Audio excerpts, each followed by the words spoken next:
What's up, family? On this Monday, a little food for thought.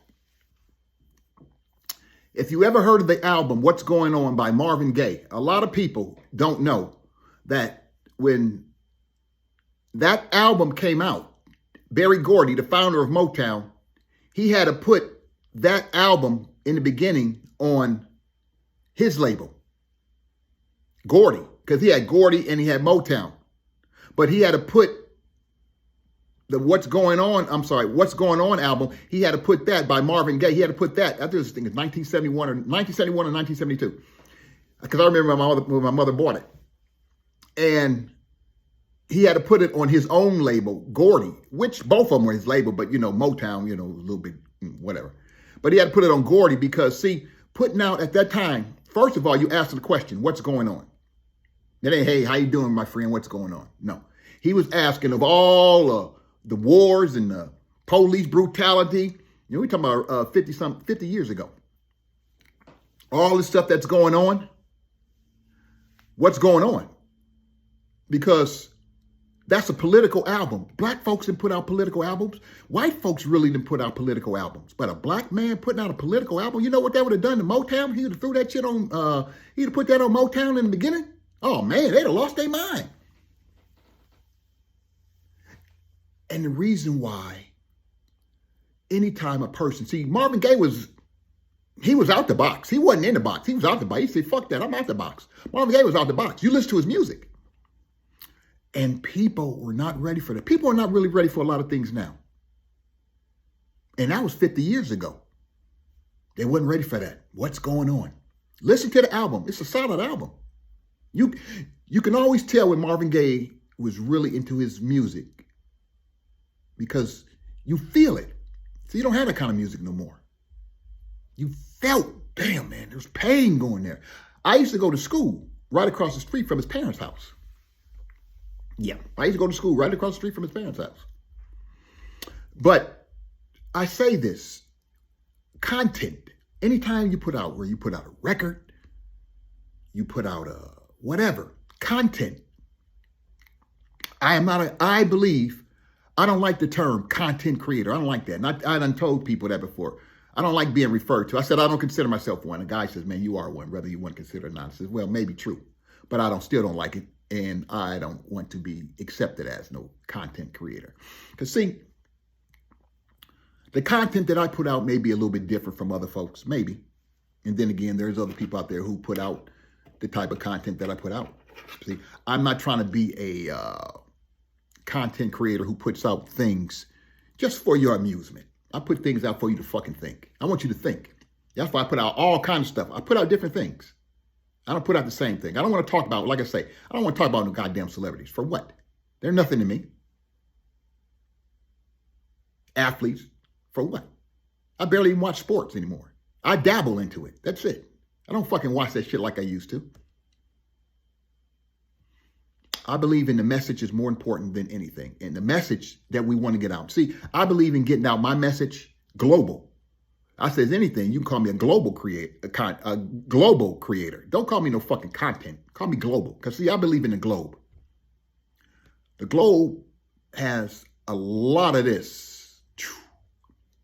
And other folks that need to be taught as well. They need to all be educated. Because you got too many people in this world that are not educated on a lot of subjects. And the main subject they need to educate themselves on is black folks. You can tell people shit and, oh man, that person's a bad person. I listened to Dr. Boyce Watkins, and he was saying something about his friend. She was a white lady. This is when he was like 24 years old, I guess, when he graduated from college and whatnot. And she was one of his closest friends. She was white. And this is during the Million Man March time. And he's like, he called her and they said, yeah, I'm watching the Million Man March, yada, yada, yada. And then when he said, oh, Farrakhan, and then she's like, well, he's an idiot. And then he said, well, have you ever listened to any of his content? No, but he's an idiot. See, people judge because they hear other people saying things, so they come out and they judge you. And that's a sad thing. He says he never, to this day, he said he never spoke to her again. Because first of all, she was uneducated. You going by what people say. You never even heard this man speak. And you calling him an idiot. See, a lot of people may not like the type of content I put up, but that's fine. But I look at a global. I look at a global scale. I put it out a map on where the website, RonellsRealTalk.com, in the different countries that it has reached. And see, that's pleasing to me more so than even this particular app, because we're talking about, even though this reaches global, but goddamn, my own shit is reaching global now.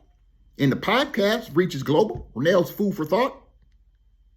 We talking about global. We talking about a message to help people understand themselves, a message to help people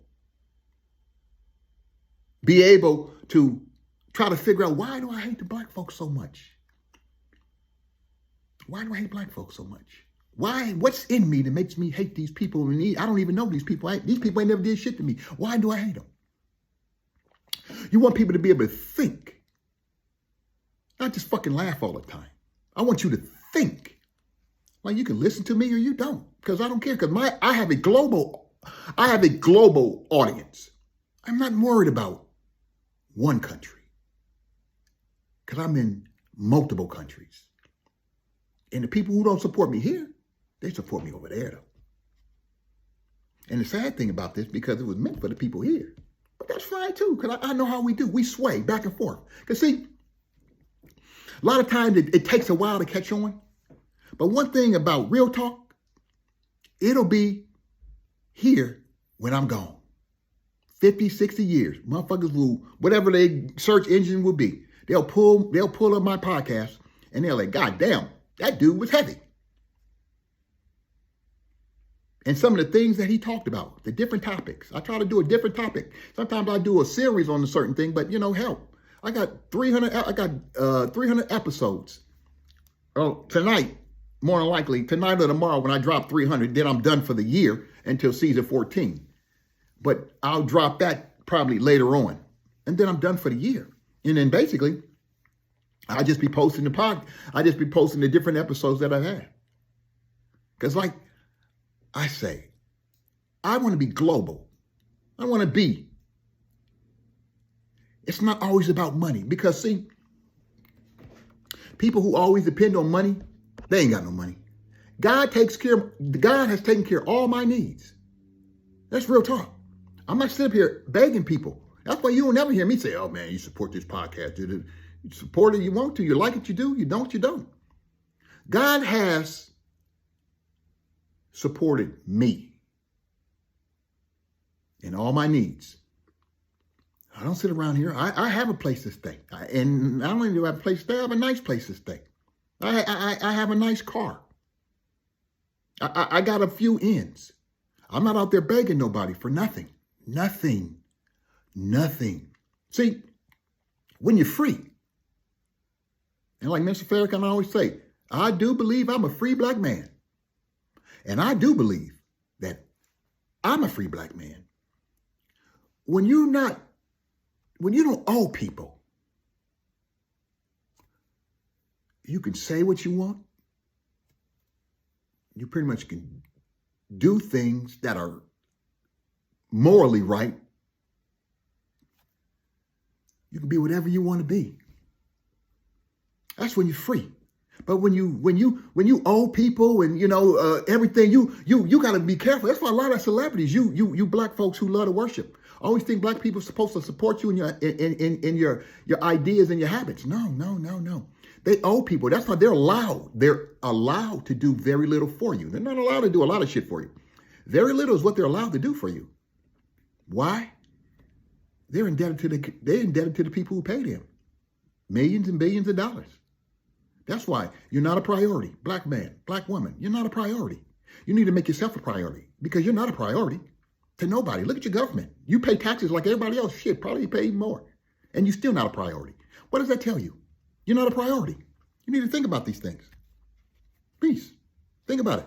You're not a priority. You're just not. No matter what you think, no matter who you want to vote for, you still won't be a priority. You'll be what you are.